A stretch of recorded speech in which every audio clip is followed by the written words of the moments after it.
Vijayadashami media ప్రేక్షకులకు స్వాగతం సుస్వాగతం. కడప గడపలో నిర్వహించిన మహానాడు ఇట్టయ్య పట్ట అసలు ఏమనుకున్నారు, పత్రికలు ఏమంటున్నాయి చూద్దామా మరి. అందరికీ నమస్కారం అండి.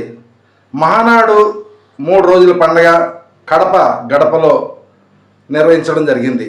ఈ మహానాడు ఎలా జరిగింది, బాగా జరిగిందా బాగా జరగలేదా, చాలా ప్రశ్నలు కొన్ని పత్రికల్లో కానీ కొన్ని టీవీల్లో కానీ రకరకాల వార్తలు వినిపిస్తున్నాయండి. తెలుగుదేశం పార్టీకి సంబంధించి నేను చూస్తున్న దగ్గర నుంచి కార్యక్రమాలు, తెలుగుదేశం పార్టీ ఆవిర్భావం నుండి కూడా నేను చూస్తున్నాను కార్యక్రమాలు. తెలుగుదేశం పార్టీ సభలు కానీ సమావేశాలు కానీ ఫెయిల్యూర్ అనేది లేదండి. ఫెయిల్యూర్ అనేది ఉండదు. రాష్ట్ర పార్టీకి సంబంధించిన సమావేశాలు కానీ సభలు కానీ ఎప్పుడు కూడా ఫెయిల్యూర్ అనేది ఉండదండి.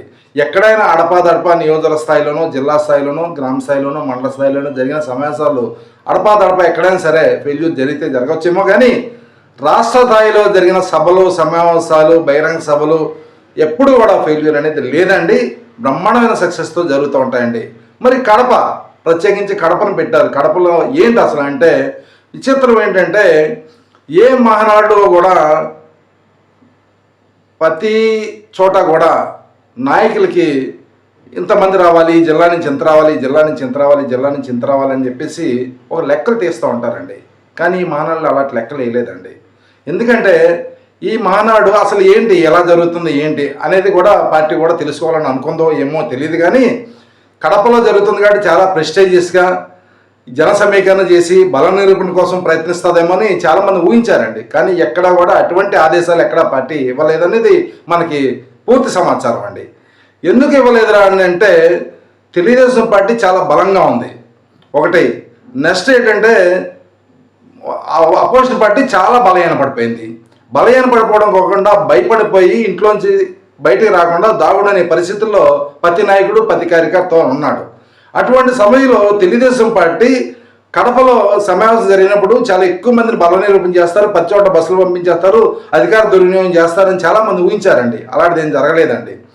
ఈ సమావేశం, ఈ సభ జరిగిన తీరు చూస్తే అందరినీ ఆశ్చర్యపరిచిందండి. ఎక్కడ బలవంతపు జన సమీకరణ జరగలేదండి. స్వచ్ఛందంగా వచ్చిన వాళ్ళు ఊహించని రీతిలో రావడం జరిగింది. మరి ఎందుకు ఇంత జనంతో సభ జరపాల్సిన అవసరం ఎందుకు వచ్చిందని అంటే, అధికారం తెలుగుదేశం పార్టీ వచ్చిన దగ్గర నుంచి కూడా ఇంతటి ఘనమైన అధికారం ఎప్పుడు ఇవ్వలేదండి.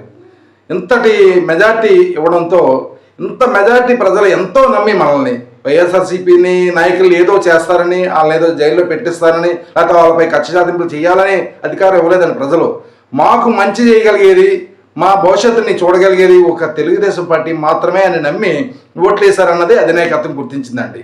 అందువల్ల ఈ మహానాడులో ఆ సందేశాన్ని, మేము మీకు మంచి చేయడానికి ఉన్నాము, మీ పిల్లల భవిష్యత్తు కోసమే మీ అధికారాన్ని వినియోగిస్తాం తప్ప ఎవరి మీద కక్ష సాధింపు చదువులకి మేము ఈ అధికారాన్ని వినియోగించము అని చెప్పడానికి ఒక సందేశాన్ని ఇవ్వడం కోసం ఈ కడప నడిబొడ్డిన ఈ సమావేశం, ఈ మహానాడిని నిర్వహించడం జరిగిందండి.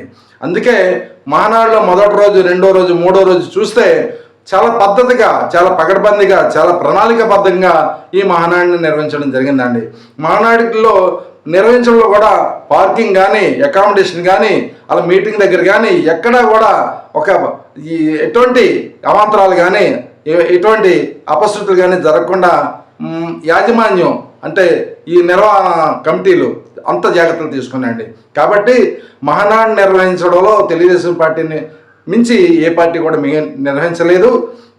తెలుగుదేశం పార్టీ సభ ఊహించిన దానికన్నా ఎక్కువ ఈ సభ, ఈ మహానాడు విజయవంతమైందని చెప్పి తెలుగుదేశం పార్టీ వర్గాలతో పాటు ప్రజలు, కార్యకర్తలు, నాయకులు, మీడియా ప్రతినిధులు, అదే మేధావులు అందరూ కూడా భావిస్తున్నారు.